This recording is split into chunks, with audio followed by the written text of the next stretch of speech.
नमस्कार सर्वांना, हाऊसवाईफ मराठी या चॅनलवर तुमचं स्वागत आहे। मी आज बनवणार आहे तांदळाचे घावण, बिना तांदळाच्या पिठाचे घावण। चला तर बनवूया।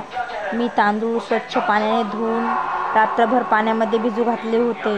नंतर सकाळी स्वच्छ दोनदा पाण्याने धुवून मिक्सरमध्ये बारीक पेस्ट बनवून घेतली। त्याच्यामध्ये 1 वाटी दही टाकलं व 2-3 तास त्याला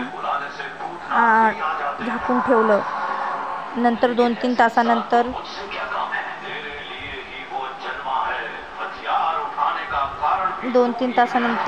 मी घावण बनवायला घेतले। त्याच्यानंतर मी चवीपुरतं मीठ टाकलं, व्यवस्थित मिक्स करून घ्यायचं।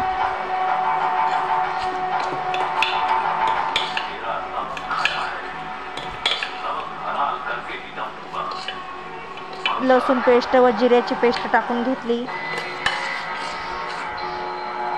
तव्याला तेल लावून घेतलं। चमच्याने मस्त घावण टाकायचं तव्यावरती, मस्त बॅटर टाकायचं। खायला खूप छान लागतात हे घावण।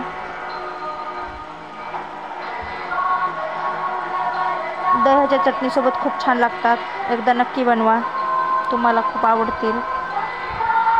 सर्व घावण मी बनवून घेतले। बघा किती छान झाले।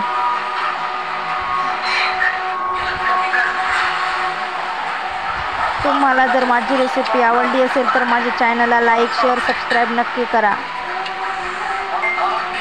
आणि माझा पूर्ण व्हिडिओ बघितल्याबद्दल धन्यवाद। माझ्या चॅनलला सबस्क्राईब करा।